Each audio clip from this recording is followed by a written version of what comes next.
During the Great Depression, survival was not a hobby, it was a necessity. Families and veterans alike had to stretch every resource to endure the bitter winters and economic collapse. Today, these same army surplus strategies can be adapted for modern winter survival, combining historical ingenuity with practical utility.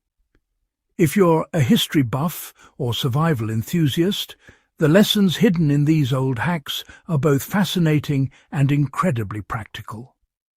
Before we dive in, make sure to subscribe, like, and leave a comment. This channel thrives on curious minds like yours. One of the most underappreciated assets during the 1930s were wool army blankets.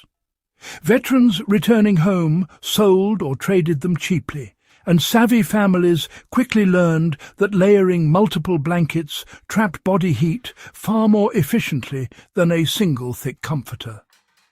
In a modern context, these blankets are still incredibly effective. Lay one directly under you as a ground barrier, fold another over your legs, and use a third as a makeshift cover for your upper body. Wool's natural insulating properties work even when damp, which synthetic options often fail to achieve. For winter camping or survival, replicating this layering system can significantly reduce heat loss without any electricity. During the Depression, surplus military coats weren't just worn, they were transformed into bedding, room insulation, and even makeshift sleeping bags. The heavy wool and durable canvas construction allowed families to stuff them with old clothes, straw, or even newspapers to create insulated layers. Today, surplus army coats, especially World War II era or post-World War I designs, can be adapted the same way. Rolling a coat into a tube and securing it around your torso or legs can create a portable, insulated wrap. Ponchos or canvas rain capes can double as windbreaks over sleeping areas, reducing heat loss from drafts and increasing overall comfort during cold nights. The standard mess kit from the Depression era was designed for soldiers in the field, but families quickly discovered its value in home survival. These compact metal containers can be used to cook, boil water, and even melt snow for drinking. The clever trick many applied was to nest multiple kits together with small amounts of insulation, like cloth or dried leaves, between them. This allowed hot food to stay warm for hours, conserving fuel and keeping households fed without constant stove use. Modern winter survival can adopt this principle. Heat water or stew in a nested mess kit setup to retain heat longer, reducing fire or stove dependency. Great Depression-era army tents were rugged, heavy-duty, and often waterproofed with oilcloth. Families repurposed these tents not just for camping, but as temporary winter rooms, storage spaces, or additional sleeping quarters. One clever adaptation was to double-layer tents with blankets or cardboard inside, creating a pocket of trapped air that provided insulation. Today, these tents remain a valuable resource. Setting up a tent inside a garage or backyard space and adding internal insulation can create a semi-permanent winter shelter.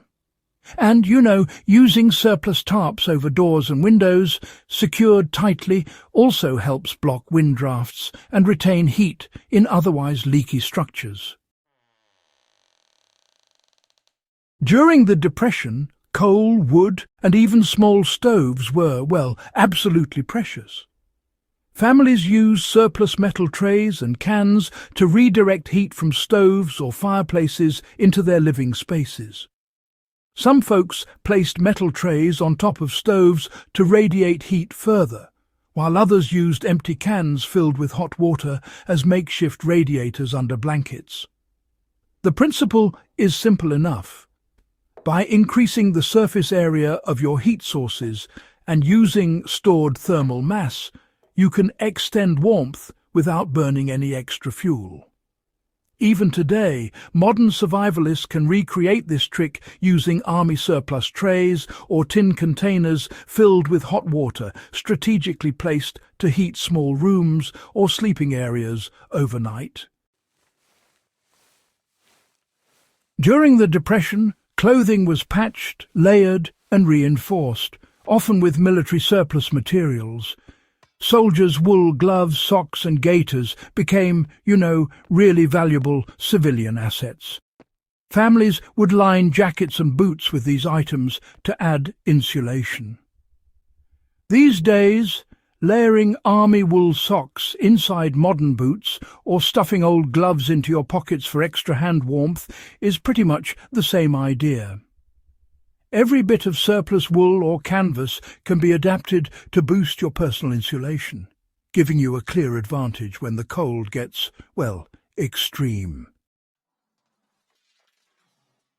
Shovels, entrenching tools and multi-purpose knives. These were all standard in army surplus and quickly became household essentials for survival during the Depression. Shovels doubled as snow removers, makeshift sleds, and even firewood carriers. Knives weren't just for food prep. They helped strip insulation materials and cut emergency shelter components too. Using these tools in modern winter survival keeps your setup functional and versatile, cutting down the need for loads of specialized gear and making every movement count.